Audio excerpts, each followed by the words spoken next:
give me presenter status. I will use my PowerPoint.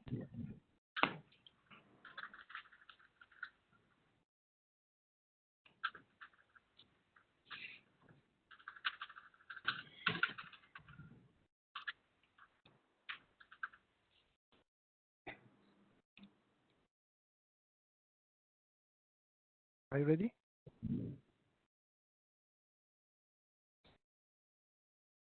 Hayakawa-san, could you give me a presenter status? I cannot use a PowerPoint. Okay.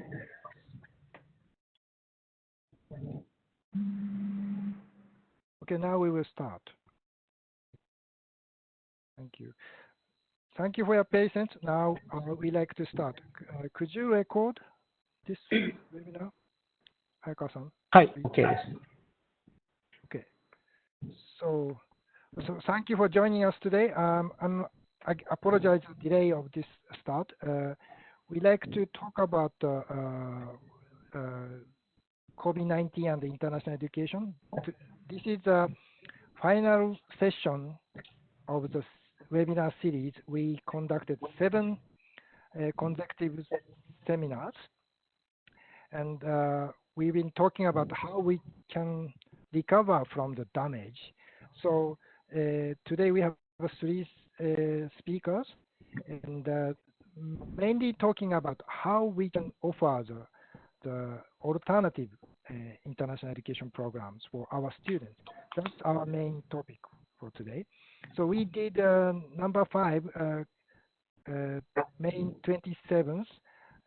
We talk about mainly about the current situation, how we can grasp the students' damage, how they face the difficulty during the COVID-19.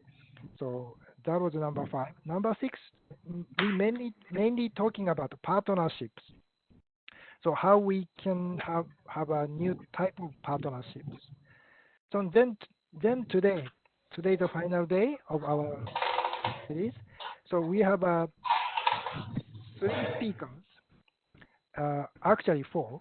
So after my short remark, Randall Martin from British Columbia, Canada, will present how they created MEDIs. Second speaker is Chris Ziglas from RMIT, and the third speaker from Kansai University. Keiko Ikeda is unable to join us this morning for unexpected incident, but Don Biceps will take her role today. So, and today the final event of our webinar series. So we have 6 additional commentators. So this is a very much gift for us. So 6 of them very busy people were able to join us. So we will ask them after 3 speakers' short talk. We will ask them to give another short, brief comment about alternative programs. So when we talk about alternative international programs, I will briefly comment on the 4 different arenas. One is online cross-registrations. So this is the student can take others course, university courses online.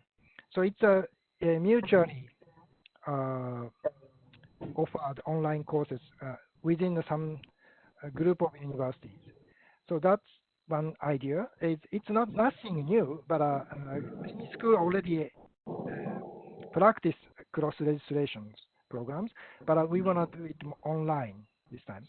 So merit is a student can enjoy the diversity of the academic coursework, and also for the institution side, we do not need to prepare new online courses because everything is now online. Second choice is online joint classrooms, another way we call it COIL, Collaborative Online International Learning. So we can set up a new courses working with other universities, or we can utilize existing academic courses. Within the existing courses, we can set up some joint classroom. So that's second idea. Maybe COIL, in terms of COIL, Kansai University is a leading university in Japan. So Don and Keiko will talk about their experience later. Okay. And another plan is hybrid international programs. So online pre-program, online joint program. Between the two, we will put the short-term face-to-face joint study. We can actually do this easily if we do not have a travel ban. But current situation is a little bit difficult. Every time a student or faculty moved, we have to exercise a 2-week separation, a 2-week medical quarantine. So in this situation, this hybrid may not be feasible, but I think we can also look into the possibility to do this. The final one in the online joint project is a typically student-oriented online conference, international conference. So we can set up an international conference such as Online Model United Nations or Global Internship Programs and so forth. So this is more student-oriented program, which is not academic courses, but we can exercise this type of international conferences. So each of them are not the perfect model equivalent with real life student exchange. So it doesn't really replace completely the student exchange. However, if we design in a good manner, potentially we can have a very good learning outcome through these programs. So that we hope. Actually, I'm a Deputy Secretary General of UMAP, University Mobility in Asia and the Pacific, and UMAP is now considering this type of exercises. So some of the participating countries will propose these ideas to the UMAP board in sometime soon. So we want to do this. We want to continue this type of discussion. Today we have 3 speakers and 6 commentators. So we want to hear from those experts that how they feel about these new ideas. Okay, so now I stop talking. So first speaker is Randall Martin. He's the Executive Director of BCCIE, British Columbia International Education Council, Canada. So Randall will speak briefly about his background as well as how BCCIE is targeting current issues. Okay, let us welcome Randall. Thank you very much. Thank you, Shingo-san. Thank you all for joining us. I'm going to start right away by disobeying Shingo on 2 fronts. I will not speak briefly, unfortunately, and I will go a little bit off topic. I asked to speak first because I know there are a lot of good ideas about how we can repurpose, reimagine student mobility in the midst of this crisis. But I wanted to take a little bit of a broader view in terms of the history, the context of study abroad, and using this pandemic as an opportunity to to revisit the foundations of what we're doing and rethink what we're doing in study abroad. So first, a few sort of guiding principles. The first that we've been using a lot is do not waste a crisis. Let's use every opportunity we can coming out of this. The other one, the only people who don't like change or who do like change are babies with dirty diapers. Nobody else likes change. And the last one is, if we want things to stay as they are, things will have to change. So the theme for the whole series is what can we do? And I say for one, we can reimagine the enterprise, we can revisit the foundations. So historically, Aristotle was a foreign student. He came to Athens from Macedon. The curious and those with the means have been crossing borders in pursuit of learning, experience, and a better life since long before there were borders. People moved to study before the concept of the nation state even emerged. And so in that sense, we had international education before we even had international. One interesting historical antecedent to study abroad is what was known in Europe as the Grand Tour, popular in the 17th and 18th centuries. This was a period of foreign travel commonly undertaken by gentlemen to finish off their education. It was exclusive and only undertaken by the very rich, mainly the sons of the aristocracy, allowing gentlemen to absorb the cultures they were visiting to improve their language skills. This was because travel was both difficult and expensive. Travelers carried little money for fear of robbery. Instead, they took letters of credit from their London banks, which they presented in major cities to be funded there. An added benefit of sending young gentlemen abroad, much like study abroad today, was that they were able to sow their wild oats with as little inconvenience as possible to their families. Typically, the young travelers experienced greater freedom on the continent and became involved in drinking, gaming, and romantic liaisons away from home. The chief destinations were the great cities of the Renaissance and the remains of classical civilizations. Those on the Grand Tour commonly visited French and Italian royal families and British envoys. Although the Grand Tour was predominantly undertaken by gentlemen, a much smaller number of ladies also traveled on the Grand Tour.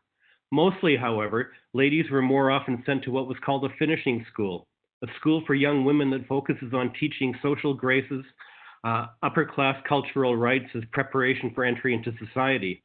The name reflects that it follows on from ordinary school and was intended to complete the education with classes on deportment, etiquette, academic subjects, and language. It mostly consisted of a one-year intensive program. The late 19th century led to formal finishing institutions largely in Switzerland, and the traffic was largely from Britain to the continent. At their peak, thousands of wealthy young women were sent to dozens of finishing schools available. A primary goal was to teach students how to acquire husbands. These, I would argue, are some of the historical antecedents of the modern study abroad programs, our own finishing schools, and that our definition of and understanding of the benefits of study abroad have not changed dramatically. To gain an education, to acquire a second language, to experience new ideas in new locations, meet new people, possibly reconnect with heritage, to gain a return on your investment by increasing your employability or attractiveness, and finally, maybe to understand some global realities. So while students have moved for hundreds and hundreds of years, what we now know as international education largely came into its own in the post-World War II area. There were indeed some programs immediately after World War I, such as a junior year abroad. For example, New York University held a course in Cologne, Germany as early as 1914 and began summer programs in England, France, and Germany in the 1920s. But it was really after World War II that the precursor of modern study abroad with programs like Fulbright were established so that a better understanding of other cultures would discourage humanity from repeating the horrors of the war. Western governments spend a lot of money funding students from developing and war-torn economies to train in world-class education systems and then return home to support economic development and good governance. Post-war, the Marshall Plan, they were rebuilding Europe, global reconstruction, and the idea that the more we know of other cultures, the less likely these atrocities will ever happen again. So the 1980s and 1990s marked the end of the Cold War. You had Ronald Reagan, you had Margaret Thatcher with their mantra of smaller state, less government, more individual responsibility, and less social responsibility. So altruistic programs that were supporting student mobility to that point dwindled. But economies grew, borders came down, and growing middle classes again encouraged their children to study in higher quality education systems than they had at home. So again, study abroad had become an activity for those who could afford it. One of the claims often made against study abroad is its elitism. It is known as the college for the 1%, an activity for the upper and upper middle classes. Dominated by dominant cultures, and we don't see participation from representative numbers of, for example, Indigenous Canadians. 4.9% of our population is Indigenous.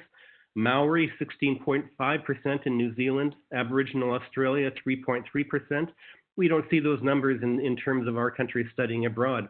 African Americans, 13% of the population in the United States, 3% of the wealth. 2% of the population in the United States is Indigenous or Native American.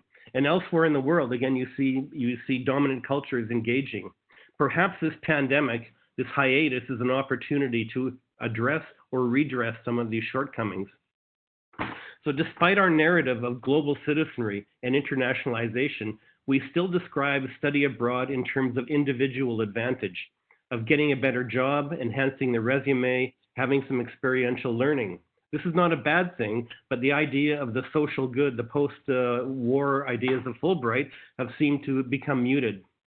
The underlying narrative now assumes that student mobility offers a pathway into an advantaged elite, and by implication, study abroad has become a mechanism to gain life and career advantage, increase the gap between those who can participate and those who can't, and where if we look at the original goals, again, like Fulbright, it was to be a mechanism to get people to study together, get people together with greater understanding rather than separate them. So now, study abroad, we describe it about you, not about the foreign destinations or the students who study at the foreign destinations. Another way to look at this is through learning outcomes. Are these measured and engineered into programs? For example, for the students who are able to study abroad, we have based our claims on benefit largely on anecdotal evidence, what the learning outcomes might be. It's self-evident, for example, that if study abroad is transformational, the longer period of study abroad would lead to more or greater transformation, yet the notable trend in study abroad is for much shorter periods abroad, what has become dubbed educational tourism. So again, some of the goals: foreign language acquisition, intellectual growth, intercultural skills, professional development, personal growth. It's not clear that any of these goals can be reached in an online forum. I think study abroad really is an experiential vehicle, and these goals can be achieved through experience and interface with other cultures. This can be done in many places in the world, but one thing that has not been, I think, talked about as much as we could have talked about it in the last 3 months is internationalization at home. And I think that's now time to include more of that in our COVID discussions. So many in the field are now calling for more quantitative research studies to truly measure outcomes. The two most commonly measured outcomes are foreign language acquisition and intercultural learning. Studies have long confirmed our assumptions that more time spent abroad positively correlated with foreign language proficiency. And so as we today and in the coming months, as we review new possible models of study abroad, whether virtual, hybrid, face-to-face, it's very helpful to review the foundations that the enterprise rests upon. Study abroad is experiential, and students need to be face-to-face, even if it is internationalization at home. These experiential learning options can include better utilization of our diverse cultures found in our communities and in our classroom. Study abroad needs to be more egalitarian, more equal, and more inclusive than it has been. And study abroad, that's my dog Bernie. Study abroad also needs to pay more attention to learning outcomes and to the qualitative rather than bums on seats and numbers and the quantitative aspects of study abroad. So it may be that the opportunities afforded us by this pandemic will allow us to further explore these foundations and to reimagine a new future for the enterprise. Thank you very much, and apologies, Shingo, I went off topic.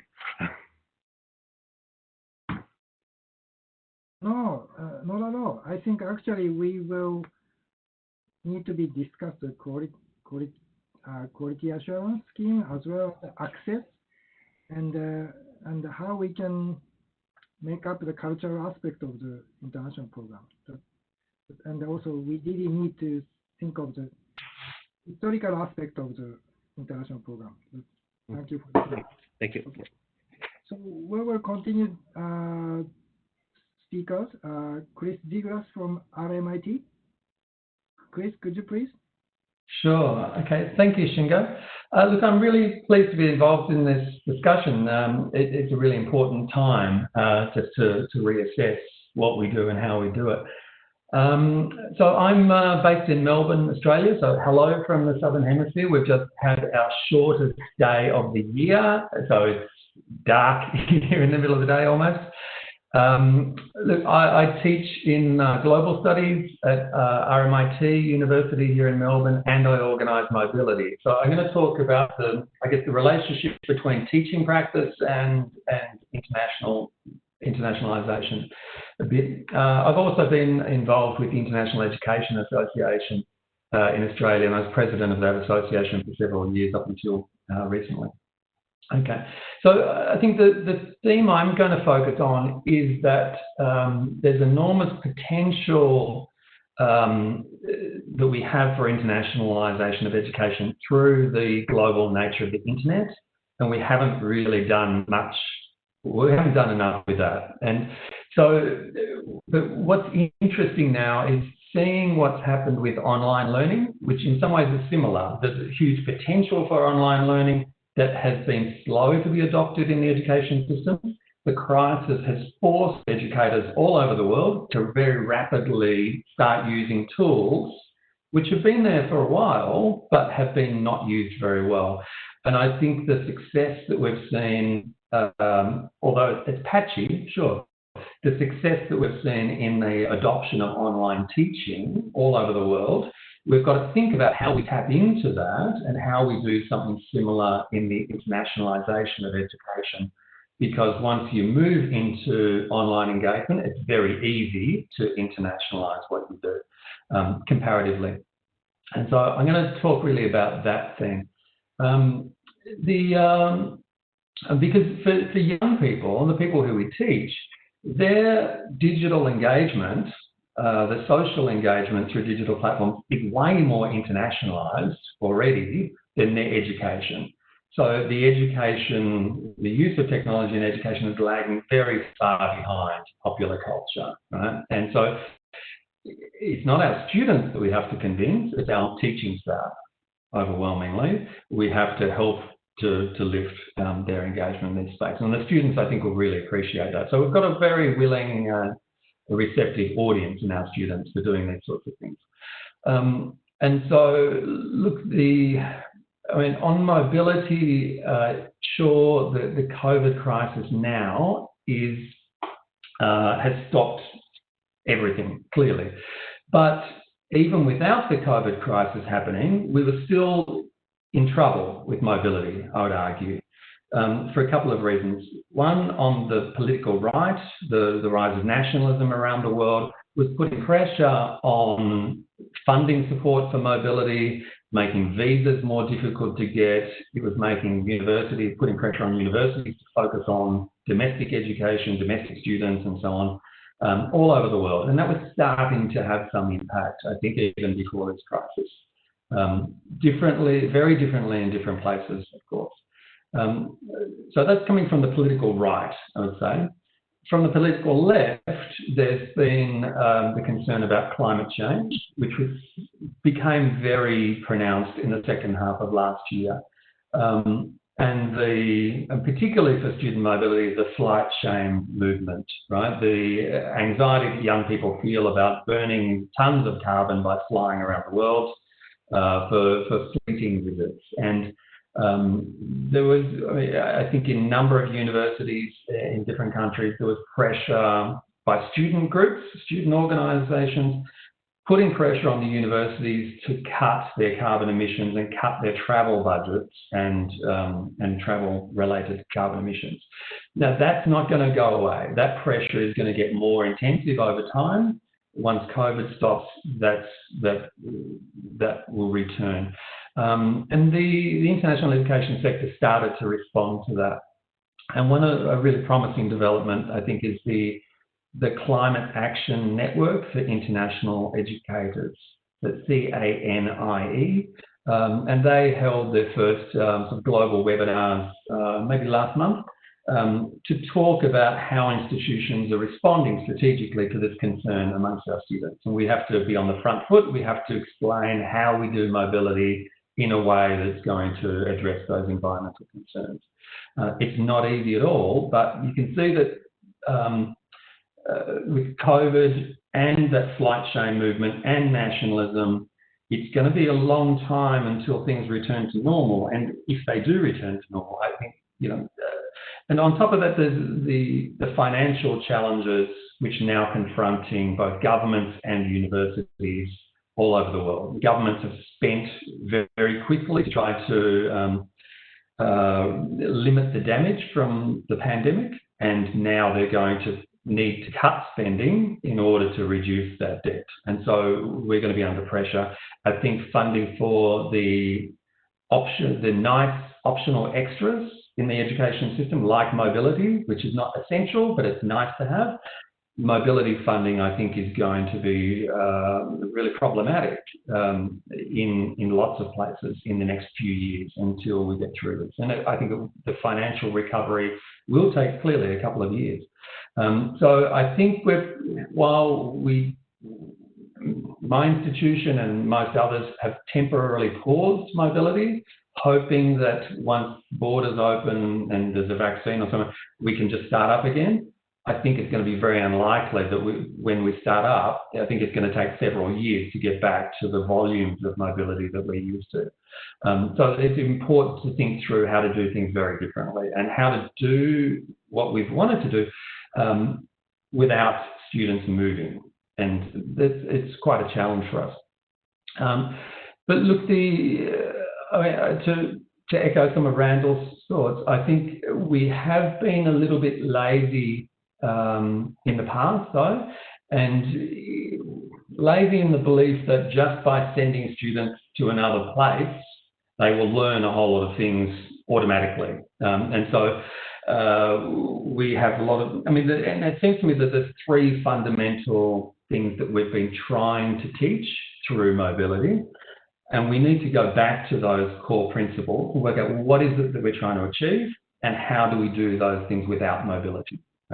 And so I think that the three objectives that pretty much every institution shares in one way or another with different language, different terminology.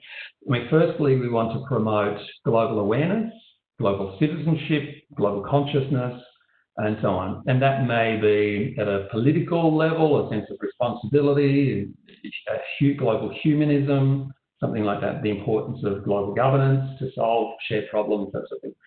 In professional disciplines like accounting, where that might not be that of great interest to students, it's understanding the global nature of the financial flows and how the accounting profession is global, that sort of global consciousness in whatever level. So that's the first thing we try to do.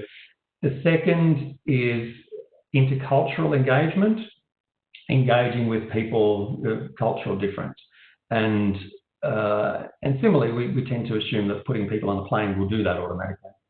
The third thing that we're trying to achieve is working internationally. So professional skills for working across borders, how to manage, immigration, time zones, etc., etc.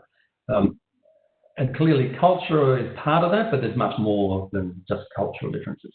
So I think, for me, it's important to go back to those things and think, all right, how do we do those without putting anybody on an aeroplane, right? And as I said before, I think the technology allows us to do those things way better than we've ever done them before, but we haven't really explored the technology adequately because it's much easier just to put someone on a plane and forget about them, right? So I'll go through each of those in turn for a couple of minutes. So firstly, on global awareness and global citizenship.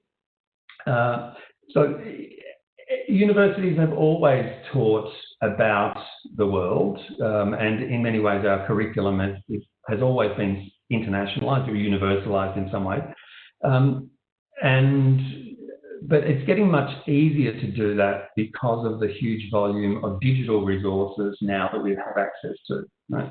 So, and once we start to move our teaching from classroom into an online environment, we start looking for digital content to present to students. Right? So sure, we're recording ourselves, we teach, we're recording lectures, I'm sitting in front of a camera with PowerPoint slides talking for 10 minutes about a topic, but I'm also looking for other things for the students to engage with on that platform. So documentary programs, little short videos, explainers from YouTube, bits of all sorts of packaged learning resources, quizzes, these sorts of tools, right?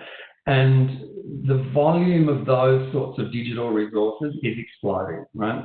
Universities are producing them, putting them on their website and making them available to anybody in the world. Right? Publishers are doing that. So, I mean, in my teaching, I went through and looked at all the resources I use in my courses, and The Economist, which is a British-based magazine, produces every week a lot of very short videos on all sorts of topics, and I embed those in all the teaching I do. And even in kind of weekly announcements, what's happened this week, produce a little video of me talking and say, below this, there's another video from these people with a really good analysis of what's just happened. Right?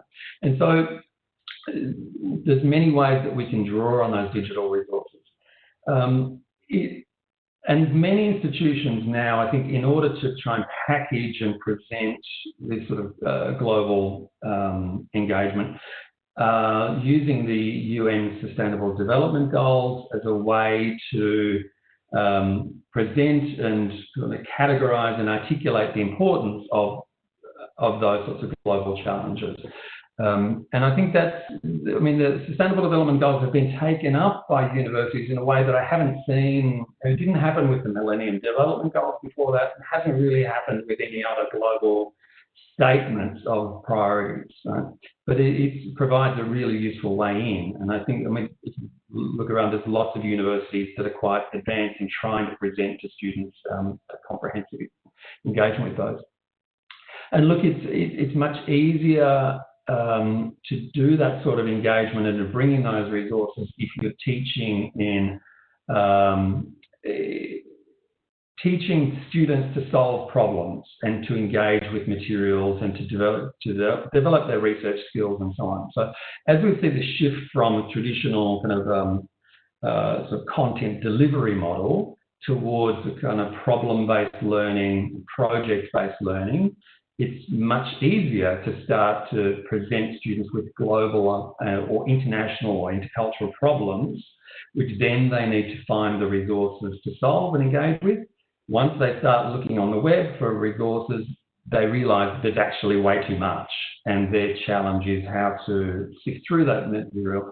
And so, but the students, if you set them free in that environment, say, all right, you need, I mean, one of the things I do with my students is have them write policy briefs for governments on particular problems. So one of my students might be writing a policy brief for the Fiji government about plastics in the ocean, right? And the students have to do research on what's Fiji's situation, what have they done previously, what's the plastics problem like in the Pacific, and then think through, all right, what could the Fiji government do next, and write that advice. Now, students love being told there's a whole world out there, you can find out these things, let me know if you need help, and guiding students through developing those skills.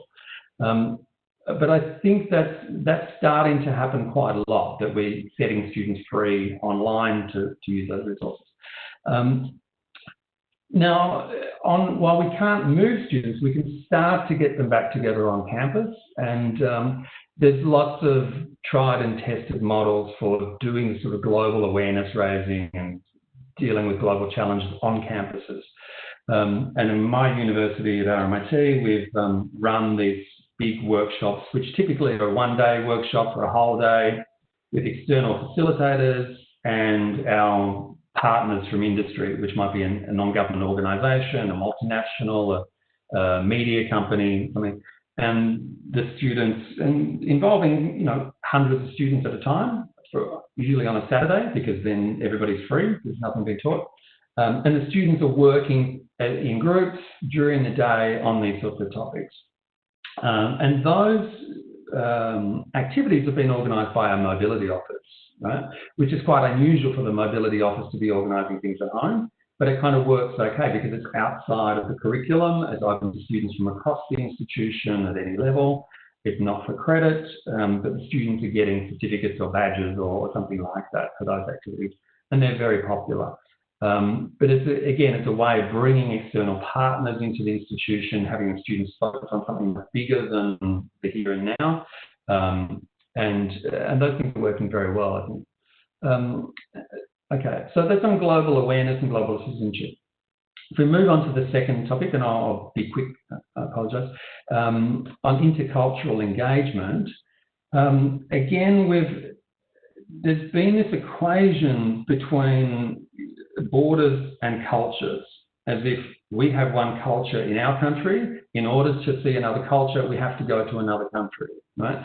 And I've seen this, I mean, it particularly struck me in the United States recently when I heard a student presenting and saying, well, we wanted to expose our students to another culture, so we took them to Latin America. And I was thinking, hang on, but I know that in the state you're in, you have a huge Spanish-speaking population, right? Latin America is in your city, and yet you feel the need to take your students across, put them on an aeroplane to meet people who speak Spanish. And I mean, for many, we're in that situation in Melbourne, I guess, because something like more than 40% of the population are born overseas. I think it's something like 60% of the population whose parents were born overseas.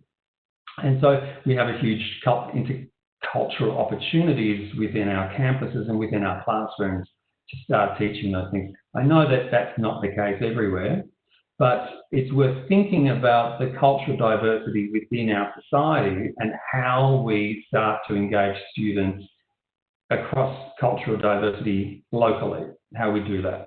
And it takes a little bit more work. And I remember that, in the 1960s, Ivan Illich, who was a Latin American commentator or political philosopher, I guess, made a famous speech to a US mobility conference and said, look, if you want to engage with poor people and do service work, community development work, don't come here because you don't really understand our culture and how we do things. Send students to the urban areas in your cities where there are people who need support and where communities need help. And you guys understand the issues there much more, right? And you'll be able to do much more than you can if you come here, right? And in some ways, we still haven't seen that as much. And look, I think the benefits of that sort of intercultural engagement at home is you realise just how difficult it is. And that it's not just knowing how to greet someone properly, but it's understanding the intersection between power and culture, that some cultures are powerful and others are powerless. And you see that much more in your own society because you understand those dynamics much better. So I think there's lots that we can do there. Both in the classroom, working internationally, but engaging with local communities, migrant communities and so on. And clearly still we're teaching languages, and through language you learn about intercultural communication very, very deeply. And learning languages is becoming much easier because of the huge amount of resources online. Okay, and lastly, to finish off, working internationally, I think we have focused on teaching students how to be a professional in another place. We're sending more and more students to do internships or work placements in other countries. And I think that's a fantastic thing to do. But for most of us, including I think most of us on this call, most of our international engagement is virtual, it's digital, it's in forums like this. It's talking to someone on the phone or email or meetings across borders. We haven't really taught students about those professional skills, about how to engage digitally across borders and across cultures. And I think that's something that a real opportunity now that we're in lockdown and we are engaging in that way. And so I think teaching students about that sort of engagement is really valuable. And I think we are often in our virtual teaching, we do have students, including some of mine, who are stuck outside the country. So we are teaching internationally. We have some students who've gone home, international students who've returned home to be with their families who are studying online. So we do have distributed classrooms in many of our teaching practice. We can tap into that sort of experience and teach students, when students are working in groups online or emailing each other, being aware that they're actually working across different places is really valuable. And for internships, I think we can pivot to having virtual internships quite successfully. And we've done that in the programs I teach in. So yesterday I had to sign off on one student who's doing a placement for UNICEF in Gaza, in Palestine. So she's working on a project with UNICEF. UNICEF's given her a brief saying, right, here's something that we are struggling with when we're trying to develop this initiative here. We need some advice on what's being done elsewhere. And so that student's actually doing online research to try to find out how this has been done in other places and give some advice to UNICEF as a remote worker. But she's working from home for UNICEF, but in the same way that all of the other staff at UNICEF are working in that way. So I think there are lots of opportunities for that sort of engagement too. So I'll leave it there, but I'm really looking forward to the discussion. Thank you. Thank you. Thank you so much. I apologize. We start late, so we a little bit running out of time, but we still have 6 commentators. Before that, we have Don. So we want to make it a little bit accelerate the process, and then I want to also mention that all the participants, please ask the question. If you have any Q&A, please use the Q&A section, not chat. And then also please keep in mind we are recording this process, so you can watch later, and we share those, any slides or contents. You can watch later at our website. So website information I will include the last of the session. And the next speaker is from Kansai University. Originally, Keiko Ikeda was supposed to give us a short talk, but Don South is here. So Don, could you say hello? And then we will prepare the video of the session. Yeah, hi everyone. Sorry to disappoint you all, because I am not the lovely and erudite Keiko Ikeda from Kansai University, but I'm one of her colleagues, right? I'm associate professor at Kansai University, and who's been doing a lot of work with Ikeda Sensei for many years, and some of you would know that.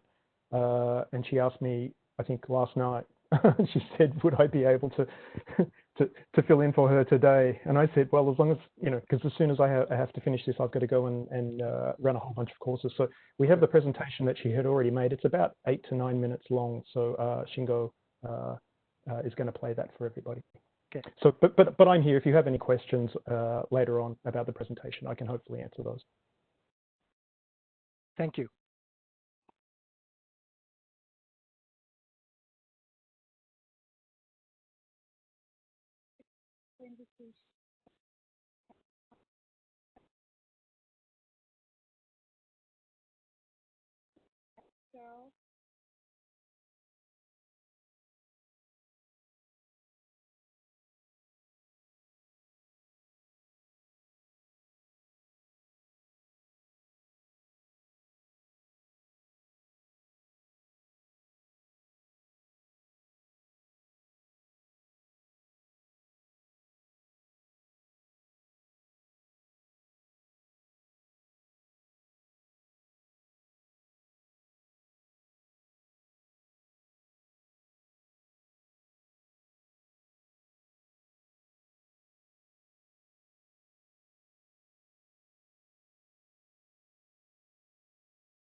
Thank you, Keiko. Don, would you like to add something quickly? No, just to follow up with what Keiko said. If anybody has any questions later, I'd be happy to provide some discussion or answers. Thank you.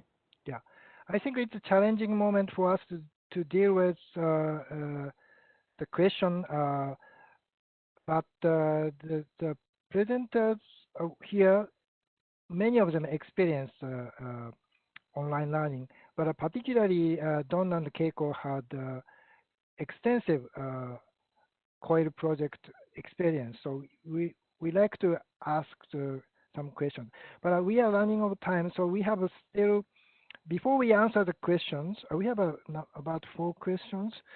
Before we answer the question, I'd like to go over quickly. We have a special guest from 6 different countries. So, and I like to, maybe I want to show the list of the commentators right quickly. And then we start with Dr. Ahi Lee from Taiwan, Fujian Catholic University. Quick feedback of those presentation, as well as the 4 models we today presented. Okay, Professor Lee, could you talk? Yes. Do you hear me? Yes, please.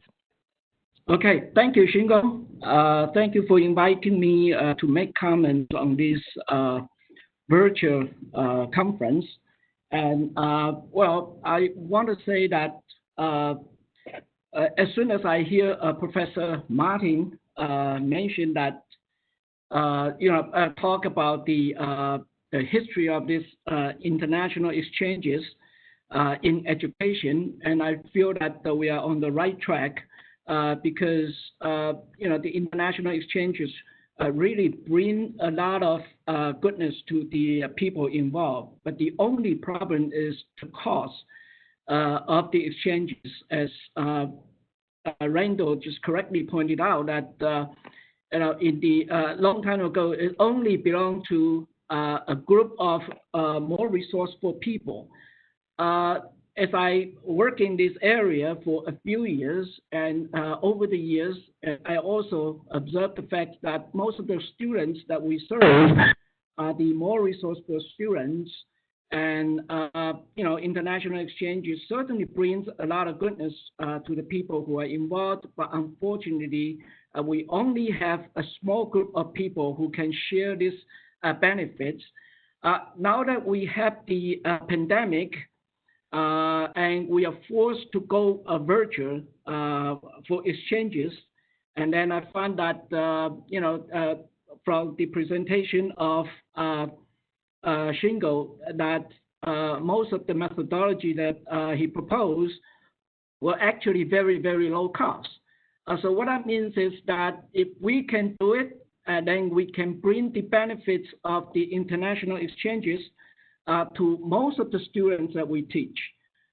So I think that's a very, very significant step. Allow me to call it democratization of international exchanges so that we can bring more benefits to the students. And of course, let me say this, that I want to make it clear that there is no replacement for face-to-face interaction, but at least we can use this new technology to sort of bring the benefits of international exchange to majority of the students that we serve. As Professor Ziguras correctly also pointed out, that the tool have been there for a long time, but we haven't been using it. And I think that's the next step that we should start considering. I mean, all these things were there, but we haven't been able to use it. And I guess the reason is that we are as much guilty as those people that we are criticizing. We criticize a lot of people for staying in comfort zone for too long. And I guess Professor is also guilty of that. I mean, we do not like to make change because change means cost. So if we have to bear the cost of changes, then we are very reluctant to do it. So what that means is sending people on the airplane and ship them abroad and let them do it is probably the least cost way to the professors, but it's the most expensive way for the students.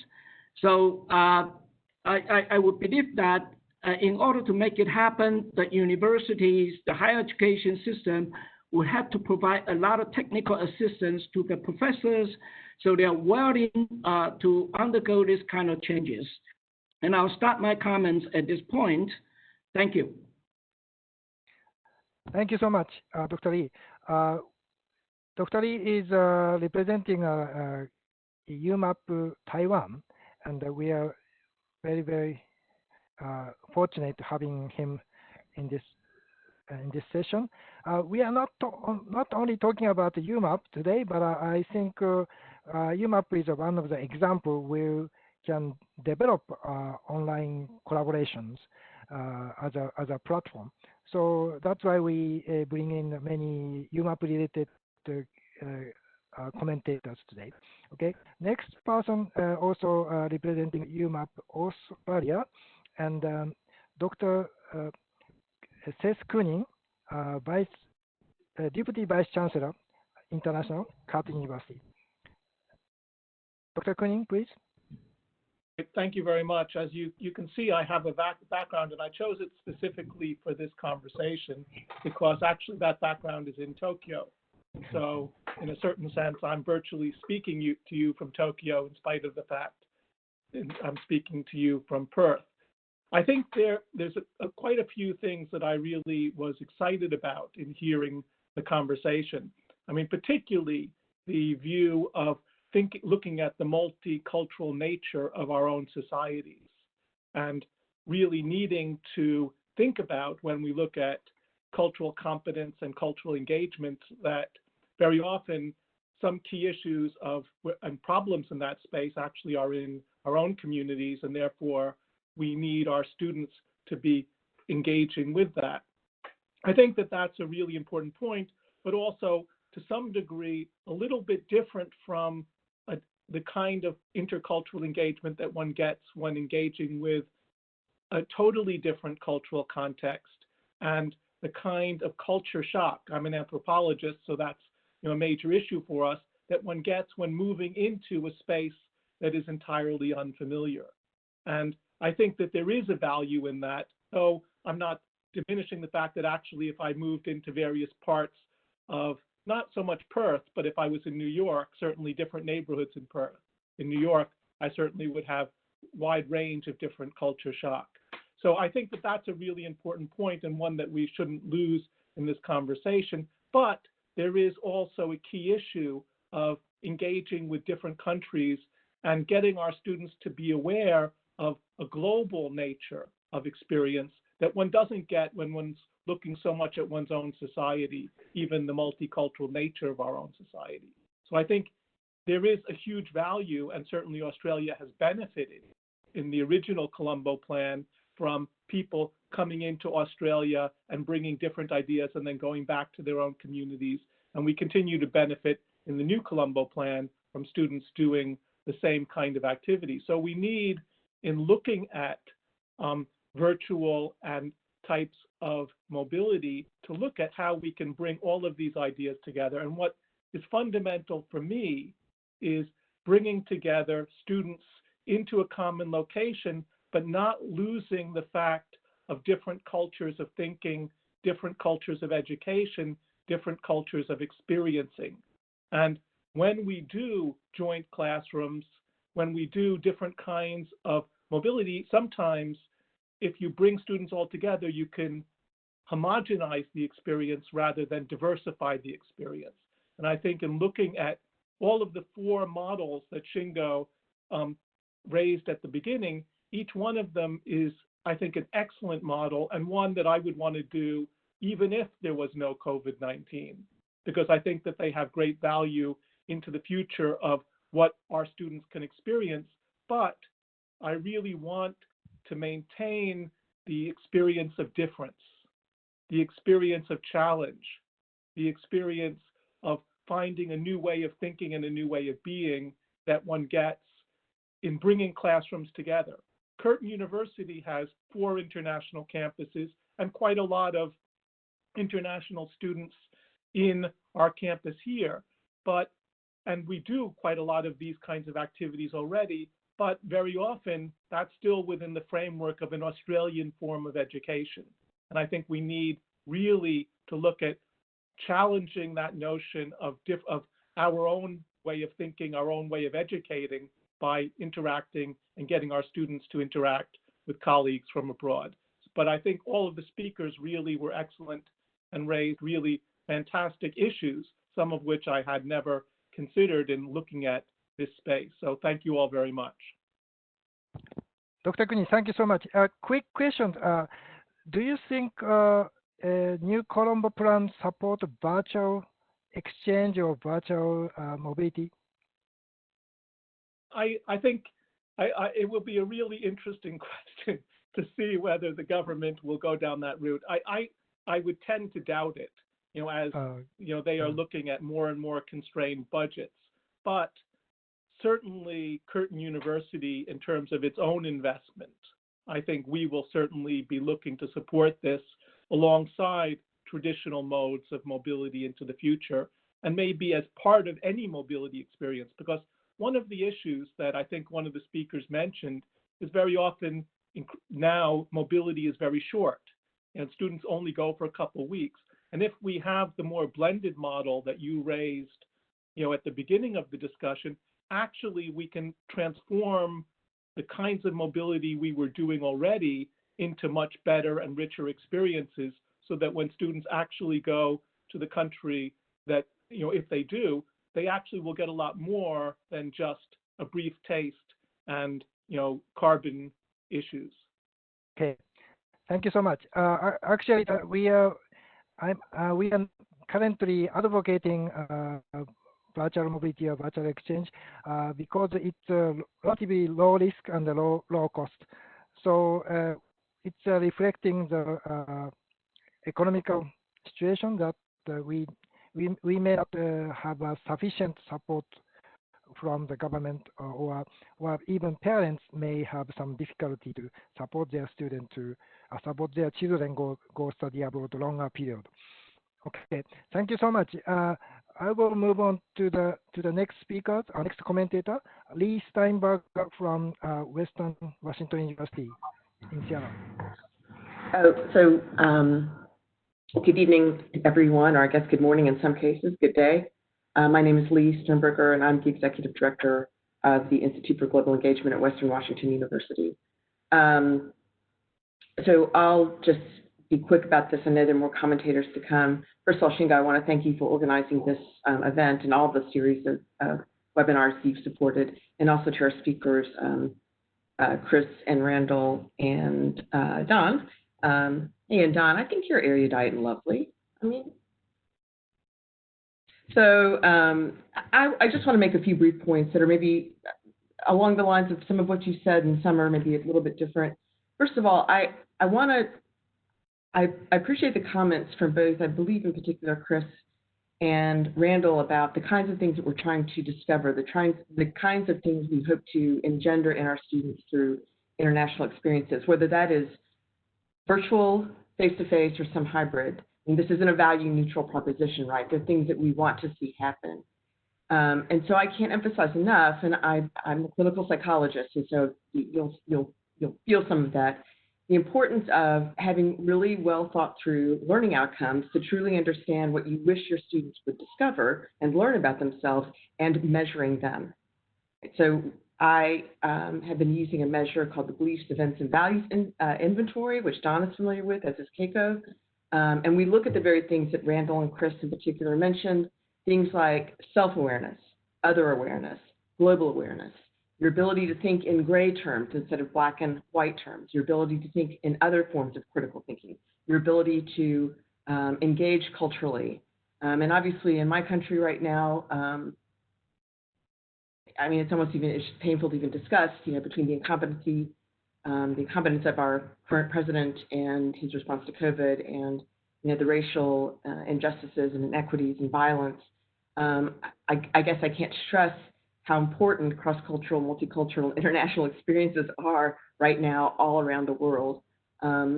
So I would just encourage everyone to consider, the importance of assessment and mixed methods design. I mean, I think, Randall, you mentioned quantitative versus qualitative. We use both. And so I think it's important, though, to just capture data, because we need to be able to tell our stories effectively. We need to be able to advocate effectively. As a senior international office, I spend a heck of a lot of time right now thinking about how do we come through this? What are my short-term, medium-term, and long-term goals? And how do we come out of this strong? How do we, and I think, so I'm going to push on to COIL a little bit. To me, as you've all noted, this was already in process, already in progress. These are things that are already happening. But to me, COIL, not only do I believe in it as a pedagogy and a methodology, but I believe in it, and I think that by building it now, we're demonstrating that we're being very proactive in terms of our internationalization processes. And then post this crazy COVID world, we can do things like the hybrid concept program. So building out COIL kinds of activities now will help us in the future. I know a number of you, including Professor Lee, have already mentioned the democratization of this. Access, inclusion, and diversity, those are going to be very much a part of our worlds going into the future. And I think that we need to really consider how these methods actually work. And so much of this will continue, not just COIL, but, for example, online internships, international internships. Some of this will continue forth. I realize there's a question about the interest or even the effectiveness of domestic study abroad or study away. But I think a number of you have noted we have plenty of diversity in each of our own countries, whether that's urban or rural, whether that's immigrants or otherwise, to provide students opportunities that perhaps in the short run are what the options that we have, but I think still continue as other options in the longer run, too. As Randall said, don't waste a crisis. This is forcing us all to think more creatively, more entrepreneurially, more collaboratively than we might have otherwise. So I think it's just important to think about those things. And then finally, I just want to mention that with something like COIL and any form of virtual exchange, it is completely or near completely dependent upon faculty members. Faculty members who are interested, who are flexible, who understand it, who are committed to it, who have the support of people in my roles and some of your roles, and who are rewarded for it, incentivized for it. Internationalization only happens because faculty are interested in it. Internationalization, they're always the drivers of this. Lots of us can support it. Students might be interested in it, but it's got to be, and I think Chrissy mentioned getting it into the classroom, integrating it. So I think maybe Randall, you mentioned comprehensive or internationalization at home or comprehensive internationalization. So I just want to reiterate that as I try and think out to some, what seems like distant future now, I think we need to really think very critically and collaboratively about how to push this forward, because it has never been more important than any time, I think, in the history of this discipline and field. So I'll leave it at that. Okay, thank you so much. We just moved from East Coast to West Coast recently, and still difficult to settle down because of the COVID-19. And I heard you haven't had to go to office not much time because you have to. Nope. That's unpacking boxes. It's a big paradigm shift. Thank you for joining us. Thank you. We still have 3 more, but I like to say one thing about administrative stuff. We want to have a 15 minutes extent because we started a little bit late. I'm sorry, about we will finish around 12:15. So, and then we like to ask Abdul Latif Ahmad from National University Malaysia UKM. Latif. Thank you. Yeah. Hello, Prof. Shingo. Thank you for inviting me. Can you hear? Yes. Yep, good. Please. Great. Thank you so much. And well, you've got really good presentations today. I was very, very impressed with the highlights made by Randall, Chris, and Don, and also Keiko. Randall, I thought some of the points that you've given is really interesting, especially on the certain group that gets the benefit of going for mobility. And it's always been the affluent group the advantageous elites that have that opportunity. In UKM, there has been a challenge of wanting to send a certain group of individuals to go. We call them maybe those that comes from the lower socioeconomic status. We've always wanted a diverse range of people who would like to go abroad. And we noticed this has been popular. People who are going on mobility are those who are already traveling with families, who can afford traveling on their own before. And we wanted a segment of our students to be able to go. Now, having this sort of virtual mobility COIL project and online joint projects, we feel would give the opportunity for those coming from the lower income groups to actually find the benefit of going and taking the fear out of them. Interacting online would give the first step of actually going to that country itself. A lot of our students are still nervous about going to a foreign country altogether. And having this virtual mobility, virtual exchange COIL project would actually allow them to have a relationship or establish some sort of understanding of what the other culture is like. And it gives a fantastic sneak preview to our students. Yeah. Now, Chris, on your statement, I like how you mentioned about the teaching staff requiring the support, and also there is a need to focus on the delivery of it. Now, when in Malaysia, when we went under, because of COVID-19, we went under the movement control order. So the universities in Malaysia, in my university, UKM, actually had a 6-month break for academics to also prepare their content. It's also overwhelming because a lot of people are assuming that just because you're providing an online content, it means transferring everything that you've got offline online, but that's not necessarily so. The online, the virtual teaching, the virtual exposure gives so much more. It's not just about bringing what's in the real world to there. And I also like the fact that there is a need to motivate staff members to actually come up with content that's interesting content that's relatable to the students as well. Now, bear in mind, the students, especially the undergraduate students, are from the Gen Z community, and they are the digital natives of society. They are okay with technology. They are embracing it. If we're talking about esports, for example, how it could be so exciting to them, even if they're from different parts of the world and they're connected to the gameplay, and they could still find excitement in doing that. And I feel that there is so much potential in us, but we need to develop a strong virtual content that's applicable and relatable to the students. The students are easily adaptable to the technology. It's the academics as well that needs to prepare themselves in coming up with the best sort of programs. And I also like the things about separating how people are assuming that there's a separation between border and culture. You know what? You can walk in Kuala Lumpur and you can go to a shopping mall and you can feel as Korean as you can with all the Korean restaurants available. That's only part of the experience that they can have, and you can hear all the music that comes up at the shopping malls as well, and the products that are popular, Korean products that have been sold.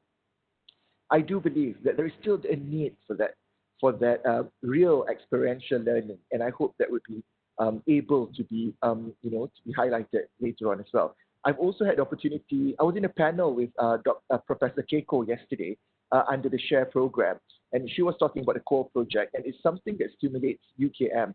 And we're really interested with your proposal here, Prof. Shingo, on the UMAP COIL program, and we would definitely try to to assist and to also send our students and commit our faculty members. And I personally would like to be part of it, as I'm teaching a course on intercultural communication, and I think that's a really good platform for me to take on.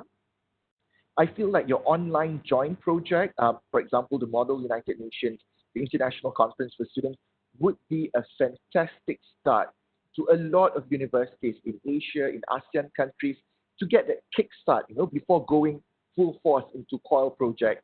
Some of this could be quite overwhelming to some of the universities. They need the support, but something smaller in scale, like online joint project, could be a kickstart to just create that ambience and tell them about the importance of virtual and also online virtual mobility and also COIL and all that. So those are some of my comments. on your proposals and also from the presenters. Thank you. Well, thank you so much for the positive feedback, and I'm always feel UKM is a good partner of my university, also Thank you. important collaboration partner for UMAP too. So it's a very important. Thank you for the comment. Thank you so okay. much. Okay. So next commentator will be Angie Lee from Hanyang University from Korea. Okay, Angie. Oh, you need to unmute the microphone. Hello, everyone. Can you hear me? Yes. Okay, that's good. Hi, from very rainy Seoul, and I'm Angeli, working for the international office. So today I'd like to talk about, the alternative programs provided by UMAP from a very practical point of view, because I work for the international office, and as you know, COVID-19 is not getting any better. So the situation is not very good, and a lot of Koreans are very mobile. But although international mobility programs are stopped at this moment, so staff members working for the international office are required and asked to develop some online courses or programs. So the UMAP programs seem to be very, very attractive, and it gives me a lot of insights as well. And but the readiness of the universities for online education varies a lot depending on the universities. So nowadays we are receiving some proposals such as virtual exchange programs and so on. But identifying which universities to cooperate with is very challenging, because we have to contact each university, and we have to identify what kind of circumstances these universities are faced. So in this situation, consortia can be very beneficial, because through contacting one education consortia like UMAP, you can have a pool of universities that you can cooperate with. So I think UMAP can make a lot of contributions to the situation of COVID-19, and especially in terms of international education. So I have reviewed all alternative programs which are presented by UMAP, and of course online cross registration will be the easiest one, because already a lot of universities are providing online courses, and especially in Korea during the spring semester, most of Korean universities conducted classes online. So a lot of universities are equipped with online classes already. So this one will be very, very easy and simple for students to participate. But there are a lot of challenges as well, because as you know, the time difference would be a very big challenge, and also a lot of students are not very keen on virtual exchange or online exchange. So although we have had some proposals from our partners in terms of online exchange, but our students were not very encouraged for participation. So we have to find out how to encourage our students to participate in this program. And also some of the academic fields will be limited. For example, students majoring in arts and sports would be difficult to take part in this online cross registration.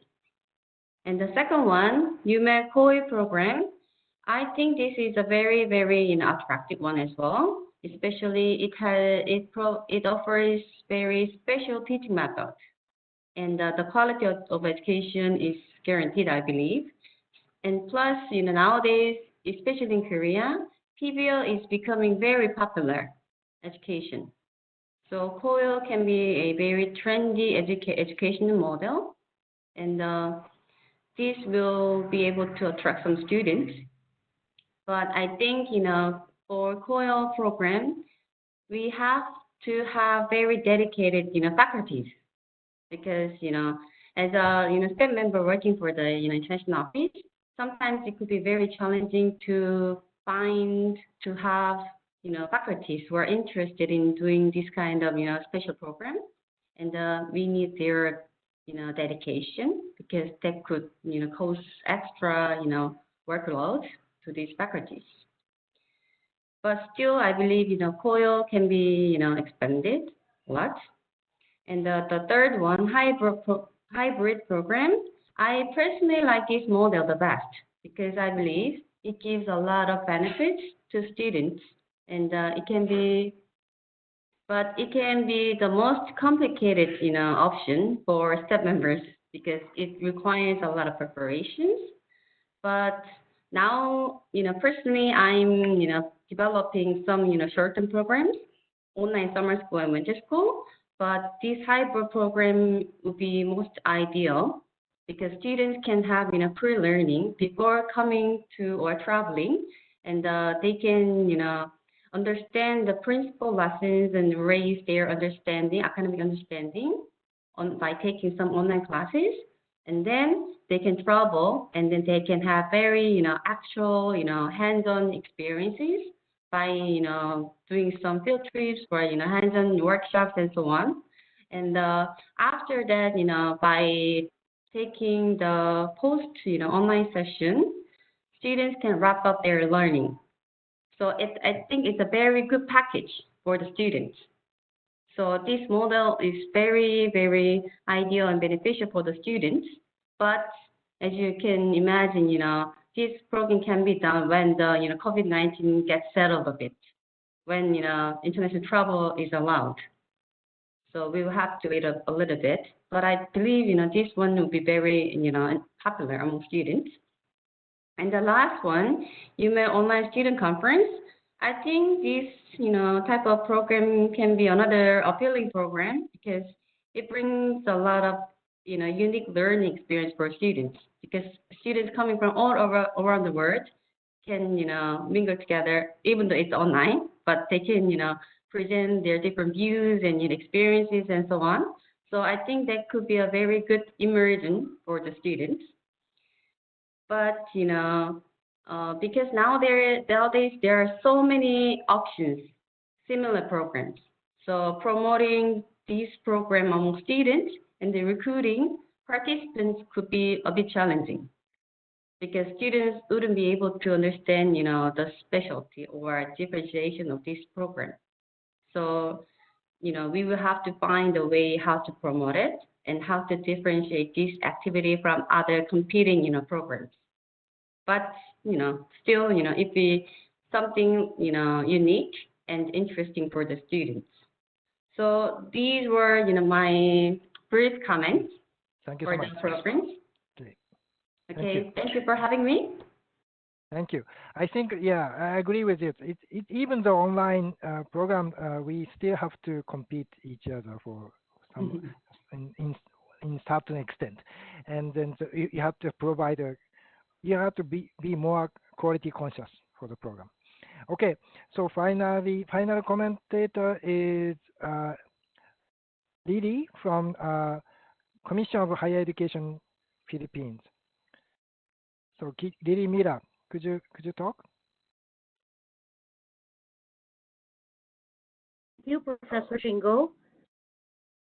Can you? Yeah, can microphone. Okay. Thank Yeah, you. Thank you for this. I can hear you. Okay. Can you hear me? Yes, I can hear you. Good. I'm trying on this new microphone. Yes, this is good. Trying on this first session.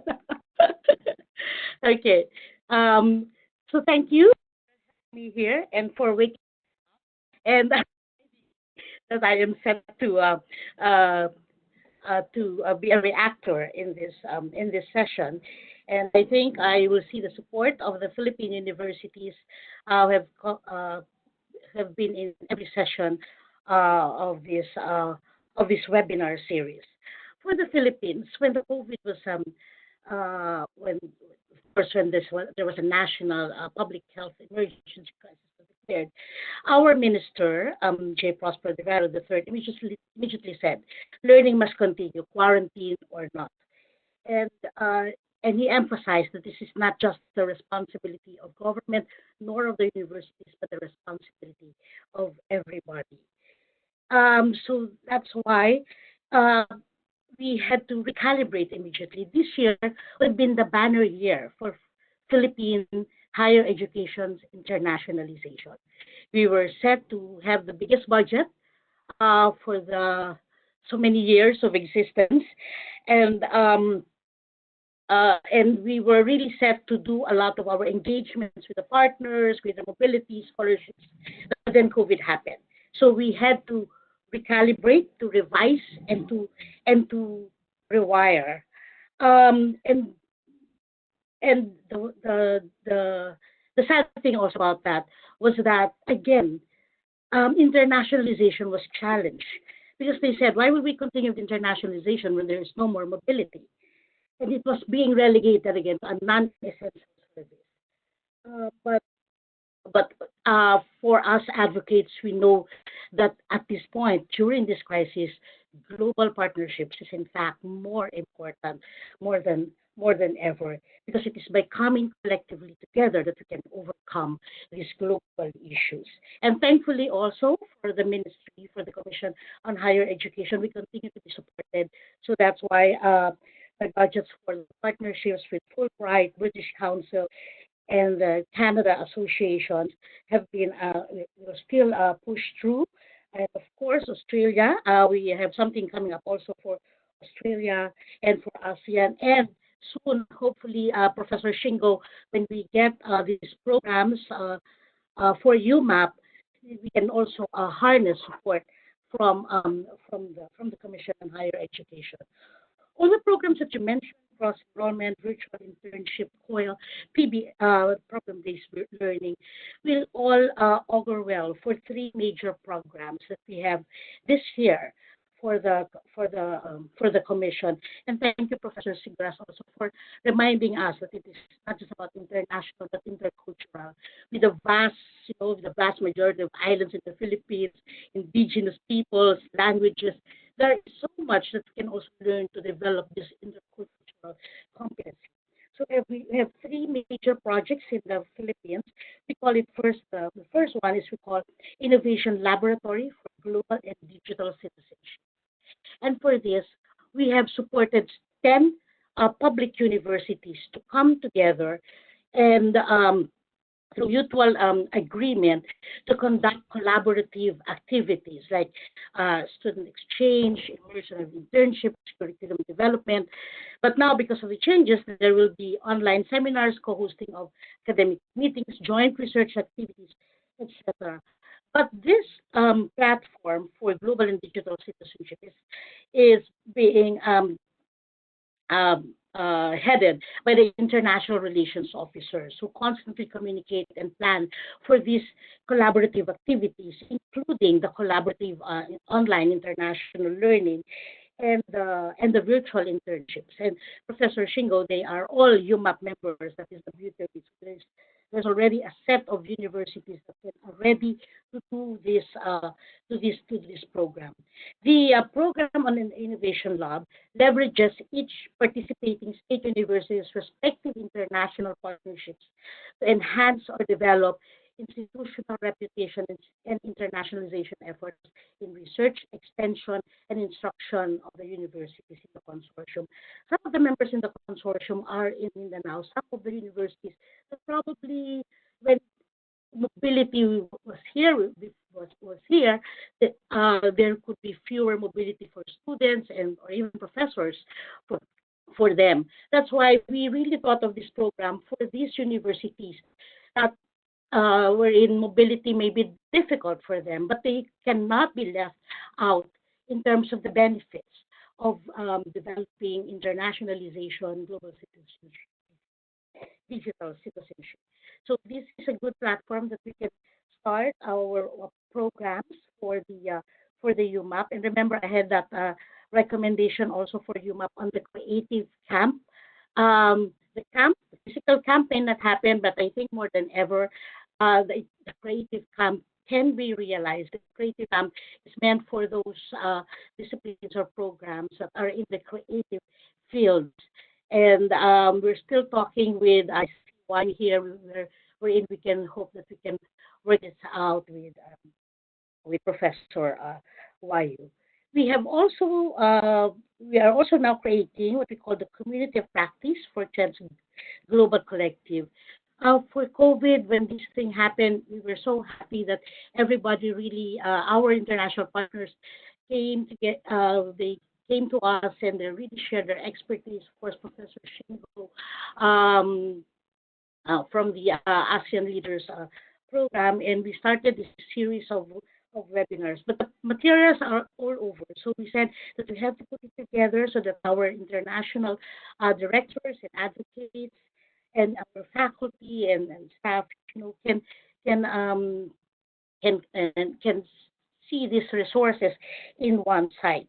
And this will all support what the Philippines, what the Commission on Higher Education has been espousing. It is not online learning, it's not blended learning, it's what we call flexible learning, which in the words of Dr. Fermin, who is our main man in this, it is design and delivery of programs, courses, and interventions that addresses learners' unique needs in terms of pace, place, process, and products of learning. It focuses on essential experience, content, and outcomes, and it promotes learners' control customizability. This is new to us, we will admit. It is still developing. That's why we also look forward to partnerships, our international local partnerships to develop this program. For us, COVID-19 probably restricted our physical mobility, but it did not or must not affect our ability to learn, to create, and to connect, to ensure continuity of learning, to creativity of teaching, sharing, and collaborating. And that connectivity is not only through digital means, but also connectivity of programs, deliveries, and shared vision. COVID-19 did not diminish our passion and commitment towards internationalization. Okay. Created a bigger, diverse, and connected classroom of global citizens redefining and charting higher education under the new normal. Thank you very much. Thank you. Thank you so much. So final comment, I love your final comment. We COVID-19 doesn't really stop our passion for the yes. That's very good. So we don't have much time, but I like to pick some of the questions. Actually, the terminology is very, very confusing. Actually, so there are so many comments like about what is the difference between virtual exchange and virtual mobility. So actually, already Don replied those some questions already, but we will answer those questions on our website. So.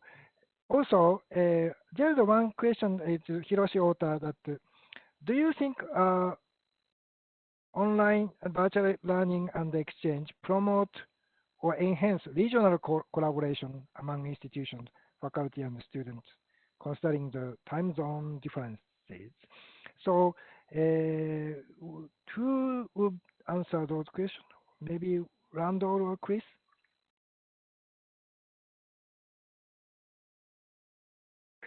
I would love to hear Chris's answer. Why do you guys answer? I will show our website because some people ask like, what is the recorded version will be listed or something. So I will show our website during your answer the questions. Okay. Sure. And Shingo, just to clarify the question, was the question how will digital collaboration happen between institutions? Was that his question? Do you think online virtual learning and exchange promote or enhance regional collaboration among institutions? Regional collaboration. Well, yeah. I mean, coming to the time zone issue, sure. If you're partnering with institutions in similar time zones, it's much easier, isn't it? Yeah, and so I mean. So that is likely to be a factor, but I think the challenge here is that in order we have to connect our faculty or our academics together, and so I think often when those relationships are set up, they're set up between people who already know each other and want to work together, and so the digital collaboration tends to build upon existing connections. And I think we've got to tap into those existing connections. And when we approach our academics, often if you say, well, there's this university in this other part of the world, they're keen to partner with us, people just shrug and say, okay, but I don't know where to start. So I think building on those established networks is really valuable. And often they are regional and local. Yeah.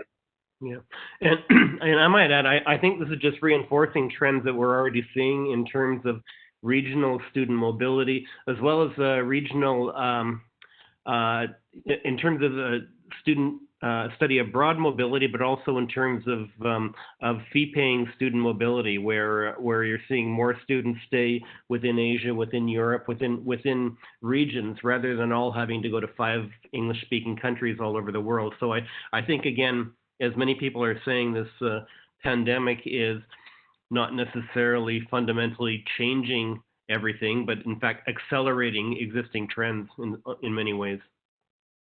Okay, thank you so much. I just showed the discussion what we did, and so we're gonna continue discussion about a new potential models of the study, like international studies. And then this is the website. Right side hand is Lexi website.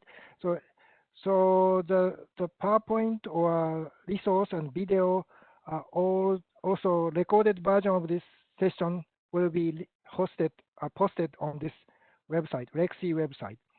So please visit us.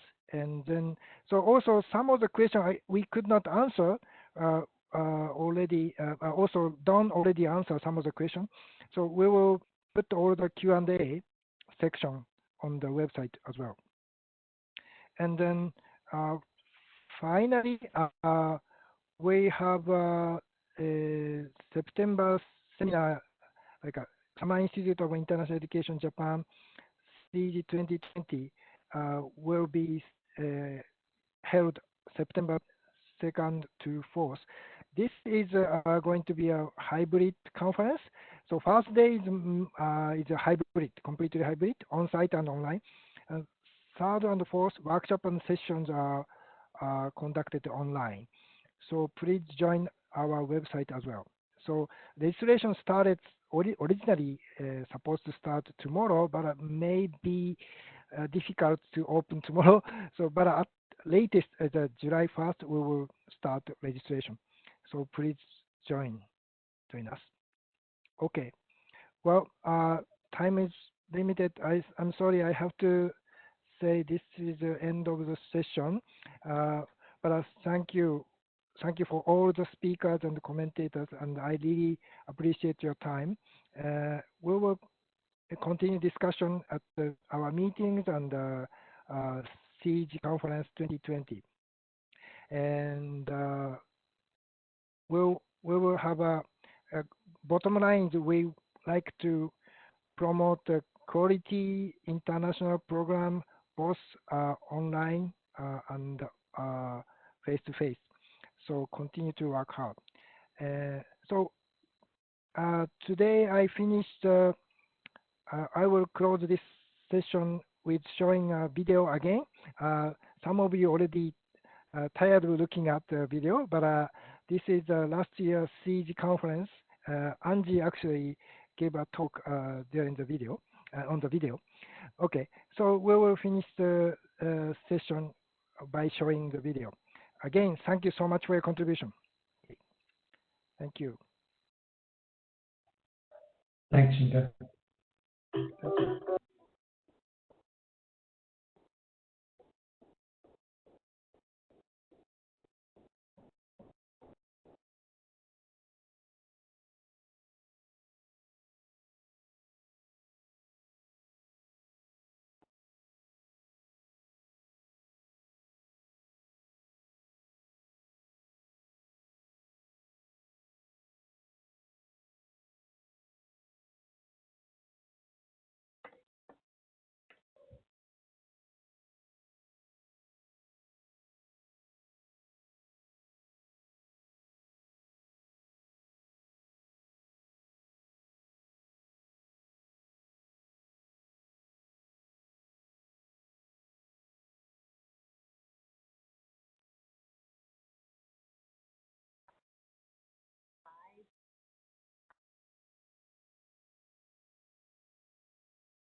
Thank you so much. Appreciate that. Thank you.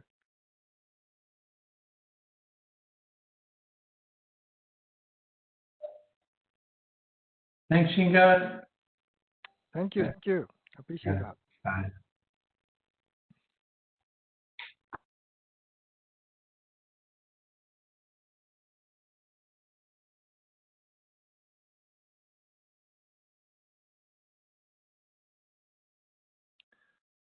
じゃあ早川さんお疲れ様でした。はい、お疲れ様でした。